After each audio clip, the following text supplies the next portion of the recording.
Hi, I'm Linnea. I'm a photographic artist, and my practice is rooted in experimenting both in the darkroom and outside of the darkroom with alternative photographic processes. So today I'm going to be telling you a little bit about my practice as a whole and how it's grown and developed over the years. So in college, I was forced to take a darkroom class because I was a photo major.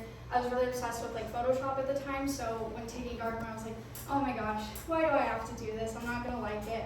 And it turned out to be one of the best things that I've ever done. And this was the first print that I felt like was truly a reflection of myself as an artist with the distortions and the movement, and not just taking another photograph. From there, I got an introduction into alternative photography with pinholes. So this is my first pinhole camera. It is a pinprick acting as the lens. And then photographic paper goes inside of the can and it's light safe, and then you put it through the process in the darkroom afterwards. So I started out with black and white, and this is a paper negative with masking tape over it, which leads to these distortions. And this was allowing me to experiment in a lot more hands-on way than I ever was able to before. So it's kind of the gateway into the rest of my experimentations.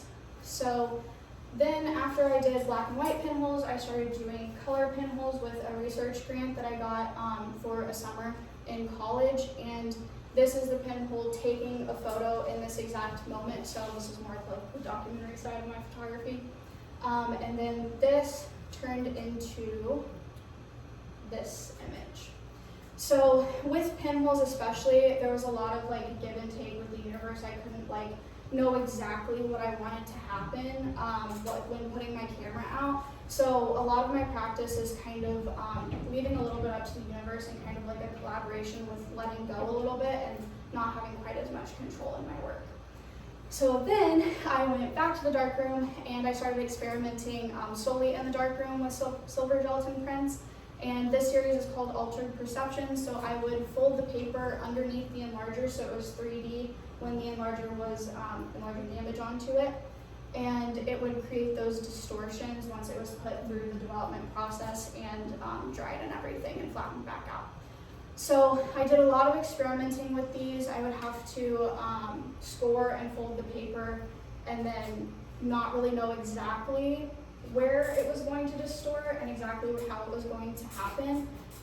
So I really ran with this idea. I started doing diptychs with it as well. So I would fold the first half up there, put it under the enlarger, flatten it back out, fold the second half, put it under the enlarger with a new negative, and hope that it overlapped in the way that I was envisioning. So again, leaving a little bit up to chance. And then I also folded negatives within this series as well, which is something that not a lot of photographers want to do because you really want to preserve your negative to be able to print it multiple times. But I found that in my own work, making multiples is not really something that aligns with my practice, and it's a lot more frustrating than it needs to be because it's really hard to replicate what I'm doing.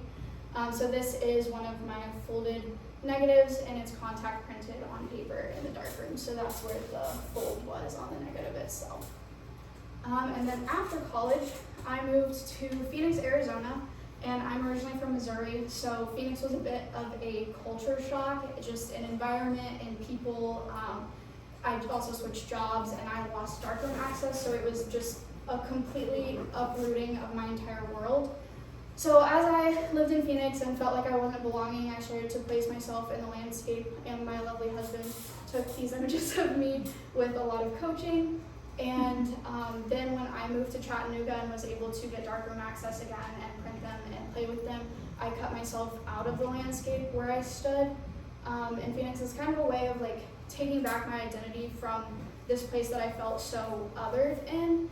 And it was really cathartic and felt good. Also, as more time passed from living in Phoenix and then moving to Chattanooga and kind of having those memories of a place where I didn't really feel like I belonged, I felt so out of place. I was thinking about memory a lot and how it changes over time. So these are really representative of how memories stack on top of each other with different experiences, and how your perception of memory changes over time as well, which is also what these are in the same series. I took strips of paper and contact printed them in the darkroom and played with the composition and overlapping of those. So after my series in Phoenix, I needed a bit of a break from such introspective work. So I started making cyanotypes, which is a light-sensitive chemical that you paint on paper or fabric, and then you expose it to light, and it makes a beautiful image depending on what you're printing. So I did all of mine abstractly, and I used stencils to create the shapes, and then I used salt and water on top of it, and it created these abstract shapes that I didn't really know exactly what was going to happen, but it felt very, it was very process-based, and it felt good to make something like that rather than thinking so deeply about the subject matter for a little bit. And then afterwards, I would do gold leafing on top, so that was a little like extra layer of meditative experience and just kind of letting myself go to the process of it all. So where am I now after these cyanotypes? In a beautiful full circle moment, I am doing pinholes again. So I made a smaller pinhole camera from what I used in college, and this is in my apartment, and so I set it up there. And the next image will be what was actually captured in this moment.